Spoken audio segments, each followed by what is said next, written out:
Welcome to the sixth video of respiration. इसमें हम electron transport chain को याद करेंगे। लास्ट वीडियो में हमने इलेक्ट्रॉन ट्रांसपोर्ट चेन में पाए जाने वाले हर एक एंजाइम्स और उसके प्रोस्थेटिक ग्रुप्स को पिक्चर्स में कन्वर्ट किया था, और इस वीडियो में हम उन्हीं पिक्चर्स को यूज़ कर एक स्टोरी तैयार करेंगे। इलेक्ट्रॉन ट्रांसपोर्ट चेन माइटोकॉन्ड्रिया की इनर मेम्ब्रेन के ऊपर चलती है। इसमें जो इलेक्ट्रॉन है वो ट्रांसपोर्टिंग एंजाइम्स के थ्रू पास होता है, और वो ट्रांसपोर्टिंग एंजाइम्स दो तरह के हैं, coenzymes and cytochromes. Electron transport chain में जो भी इलेक्ट्रॉन्स यूज़ किए जाते हैं उनको डोनेट करते हैं NADH2 एंड FADH2 मॉलिक्यूल्स। देखिए, जब हम किसी भी मॉलिक्यूल में इलेक्ट्रॉन्स ऐड करते हैं तब उसको बोलते हैं रिडक्शन। जब उसमें से इलेक्ट्रॉन्स बाहर निकाले जाते हैं तब उसको बोलते हैं ऑक्सीडेशन। इसको ऐसे याद कीजिए कि जो इलेक्ट्रॉन्स हैं उन पर चार्ज होता है नेगेटिव। जब नेगेटिव चार्ज किसी मॉलिक्यूल के अंदर ऐड होता है तो उसमें नेगेटिविटी बढ़ जाती है, मतलब वो रिड्यूस हो जाता है। इट मीन्स उसकी रिडक्शन हो जाती है। तो यहाँ पर NADH2 और FADH2 मॉलिक्यूल जो हैं वो हमें दो दो प्रोटॉन्स और दो दो इलेक्ट्रॉन्स दे रहे हैं। माइटोकॉन्ड्रिया एक सेलुलर ऑर्गेनेली है जो प्लांट्स और एनिमल्स दोनों में पाई जाती है। जो माइटोकॉन्ड्रिया है उसमें एक आउटर मेम्ब्रेन होती है और इनर मेम्ब्रेन होती है। जो इलेक्ट्रॉन ट्रांसपोर्ट चेन है वो इस इनर मेम्ब्रेन के ऊपर चलती है। इस इलेक्ट्रॉन ट्रांसपोर्ट चेन में जो इलेक्ट्रॉन्स डोनेटर्स हैं वो है NADH2 और FADH2 मॉलिक्यूल्स। माइटोकॉन्ड्रिया के इनर मेम्ब्रेन के ऊपर 5 types of membrane bound complexes होते हैं। इसमें से जो 5th कॉम्प्लेक्स है वो है ATP synthase. Membrane bound 5 complexes में से first 4 complexes electron transport chain में यूज होते हैं, और लास्ट 5th कॉम्प्लेक्स जो है वो ATP सिंथेसिस में यूज किया जाता है। इलेक्ट्रॉन ट्रांसपोर्ट चेन में electron complex 1 to 4 subsequently move करता है और हर एक स्टेप पर अपनी कुछ ना कुछ एनर्जी को रिलीज करता रहता है, और वो एनर्जी यूज होती है for the pumping of protons. इसको हम ऐसे समझते हैं, एक माउंटेन के टॉप पर इलेक्ट्रॉन पड़ा हुआ है और उसकी पोटेंशियल एनर्जी वहाँ पर बहुत ज़्यादा है। जब वो इस टॉप से धीरे धीरे नीचे आएगा तो स्टेप बाय स्टेप इसकी एनर्जी लूज होती जाएगी, और जब ये यहाँ पर बिल्कुल नीचे आ जाएगा इसकी एनर्जी सबसे कम हो जाएगी। और जहाँ जहाँ पर भी ये एनर्जी रिलीज करके आया है वहाँ से एनर्जी को यूज़ किया जाएगा प्रोटॉन पंपिंग के लिए। चलिए प्रोसेस स्टार्ट करते हैं। एक नदी के पास दो दुश्मन देश के घोड़े पानी पी रहे हैं। दोनों घोड़ों की पीठ पर एक एक इलेक्ट्रिसिटी का खास वेपन पड़ा हुआ है। ये दोनों वेपन्स रिप्रेजेंट कर रहे हैं दो इलेक्ट्रॉन्स के। इट मीन्स NADH2 के पास 2 इलेक्ट्रॉन्स हैं और ये 2 इलेक्ट्रॉन्स आगे पास किए जाएंगे। नदी की दूसरी तरफ एक लड़की खड़ी है जिसमें काफ़ी फेमिनाइन कैरेक्टर्स हैं। इट मीन्स वो बन गया FMN। वो लड़की क्या करती है, इन घोड़ों को कैप्चर कर लेती है और अपने देश ले जाती है। अपने देश जाकर वो इन दोनों वेपन्स को अपने सोल्जर्स को दे देती है। उनमें से एक सोल्जर है आयरन मैन और दूसरा सोल्जर है सलमान खान। आयरन मैन से बन गया आयरन और सलमान खान से बन गया सल्फर, तो ये बन गया आयरन सल्फाइड। जब ये FMN ये दोनों वेपन्स को अपने सोल्जर्स को दे देती है, उसके बाद इन दोनों घोड़ों को अपने शहर के तबेले में बांध देती है। फिर ये दोनों सोल्जर्स अपने अपने वेपन्स लेकर अपने देश की रानी के पास चले जाते हैं।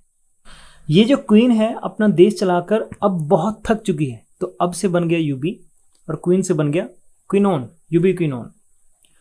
ये दोनों सोल्जर्स अपनी क्वीन को कहते हैं कि इनको ये वेपन्स की कोई ज़रूरत नहीं है, ये ऐसे ही लड़ सकते हैं। तो ये दोनों क्या करते हैं, अपना अपना वेपन अपनी क्वीन को सौंप कर चले जाते हैं।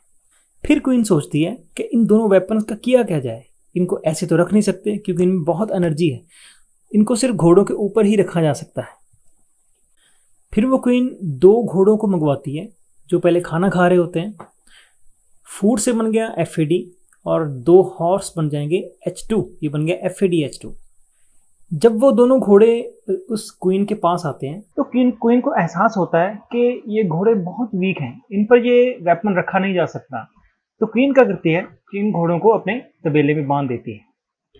इस क्वीन से बन गया यूबिक्विनोन और दोनों हॉर्स मिलकर बन जाएंगे यूबिक्विनोन H2। देखिए, ये जो हॉर्स है और या कह सकते हैं ये जो दोनों H हैं ये कहाँ से आए हैं। हमने क्रेब्स साइकिल में जब सक्सिनेट से फ्यूमरेट की फॉर्मेशन की थी और यहाँ से फ्यूम्स निकल रही थी, फ्यूम्स निकलने की वजह से इसके हॉर्स के पेट में बहुत भूख लग रही थी, तो ये अपने हॉर्स को लेकर घर ले जाकर उनको खाना खिला रही थी। यही दो हॉर्स हैं जिनको यहाँ पर यूज किया जाएगा। दोनों हॉर्स को फिर यहाँ पर क्वीन के पास लाया गया, लेकिन क्वीन को ये दोनों बहुत वीक लगे, तो क्वीन ने ये दोनों इलेक्ट्रॉन्स इनकी पीठ पर नहीं रखे। तो फिर बाद में इन दोनों हॉर्स को शहर में बांध दिया जाता है।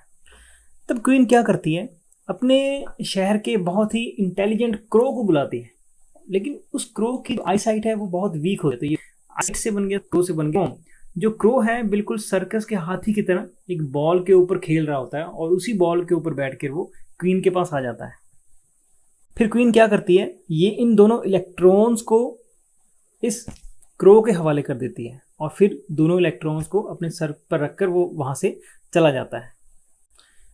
ये बन गया साइटोक्रोम और ये बन गया बी फॉर बॉल। तो ये पूरी पिक्चर बन गई साइटोक्रोम बी। यहाँ पर क्या हुआ, यूबिक्विनोन से इलेक्ट्रॉन चले गए दोनों साइटोक्रोम बी के पास। फिर आगे चलकर साइटोक्रोम बी जो है अपने सिर पर रखे हुए दोनों वेपन्स को फिर दोबारा सोल्जर के हवाले कर देता है और सोल्जर्स चुपचाप उन वेपन्स को ले लेते हैं। दोनों सोल्जर्स अपने अपने वेपन्स लेकर अपनी क्वीन के पास चले जाते हैं और दोनों वेपन्स को फिर क्वीन के हवाले कर देते हैं। और क्वीन क्या करती है, फिर दोनों घोड़ों को बुलाती है और उनके ऊपर दोनों वेपन्स को रखने की कोशिश करती है, लेकिन वो भी बहुत वीक होती हैं, तो उन दोनों घोड़ों को भी शहर के तबेले में बांध दिया जाता है। फिर वो क्वीन दोबारा अपने शहर के क्रो को बुलाती है जो बहुत ही इंटेलिजेंट है, जो एक साइटोक्रोम है। इस बार वो क्रो एक बिल्ली से बचता हुआ पेड़ के ऊपर चढ़ गया, तो ये बन गया साइटोक्रोम और ये ट्री बन गया 1 और ये कैट बन गई C, साइटोक्रोम C1। तो इसमें ये क्वीन क्या करती है, ये दोनों वेपन्स को इस क्रो के हवाले कर देती है। इसका मतलब यूबिक्विनोन H2 से इलेक्ट्रॉन्स चले जाएंगे साइटोक्रोम C1 के पास।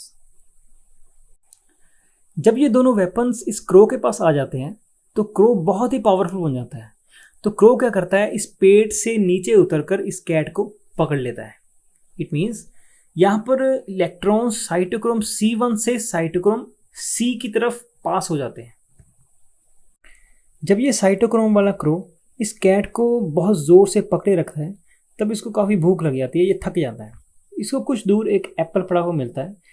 ये क्रो क्या करता है, इस कैट को छोड़ देता है और इस एप्पल को अपने सिर पर रख देता है और दोनों वेपन को नीचे रख देता है। इट मीन्स यहाँ पर जो है साइटोक्रोम C से साइटोक्रोम A की तरफ इलेक्ट्रॉन्स पास हो रहे हैं।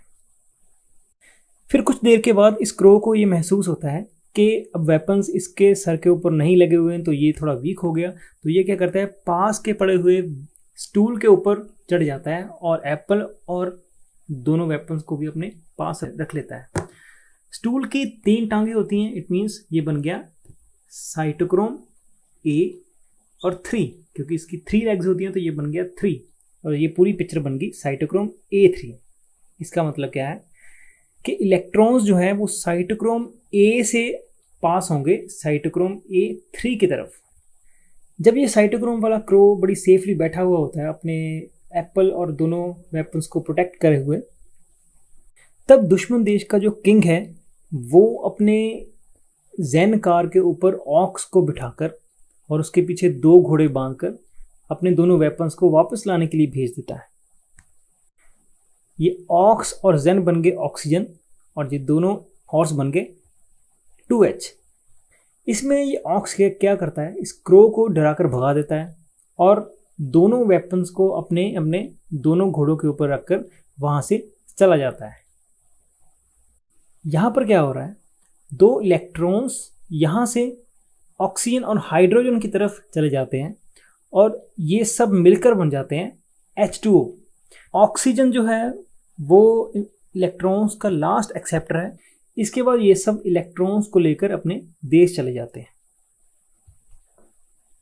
इस पूरे प्रोसेस में हमने क्या याद किया कि जो ये 2 इलेक्ट्रॉन्स हैं वो किन किन ट्रांसपोर्टिंग एंजाइम्स और प्रोस्थेटिक ग्रुप्स के थ्रू पास हुए हैं। इसमें ऑक्सीजन जो है वो इलेक्ट्रॉन्स का लास्ट एक्सेप्टर है, जिसके बाद वो ऑक्सीजन 2H के साथ मिलकर बन जाएगी H2O। इस स्टोरी को ध्यान से याद कीजिए, इसको ध्यान से समझिए और अपने दिमाग में बिठाइए। अगर इनमें आपको किसी भी नाम को समझने में प्रॉब्लम हो रही है तो मैं सजेस्ट करूँगा कि लास्ट वाली वीडियो ध्यान से देखिए, हर एक नाम को ध्यान से पिक्चर में कन्वर्ट कीजिए और उसको ध्यान से याद कीजिए, तभी आपको ये स्टोरी अच्छे से समझ आएगी। आई होप आपको ये स्टोरी समझ आई होगी और याद भी हुई होगी। और याद रखिए, जहाँ जहाँ पर भी घोड़ों को उनके तबेलों में बांधा गया है, इट मीन्स उस स्टेप में जो प्रोटॉन्स हैं वो माइटोकॉन्ड्रिया के इंटरमेम्ब्रेनल स्पेस में एंटर कर रहे हैं। I hope you are enjoying this interesting way of learning. Next video में हम एक खास तरह की टेक्निक्स को सीखेंगे जिसका नाम है फोनेटिक्स। उसमें हम मैथमेटिकल फिगर्स को पिक्चर्स में कन्वर्ट करना सीखेंगे, जिसकी वजह से मैथमेटिकल फिगर्स को याद करना काफ़ी आसान हो जाएगा। तो मिलते हैं नेक्स्ट वीडियो में। Thank you.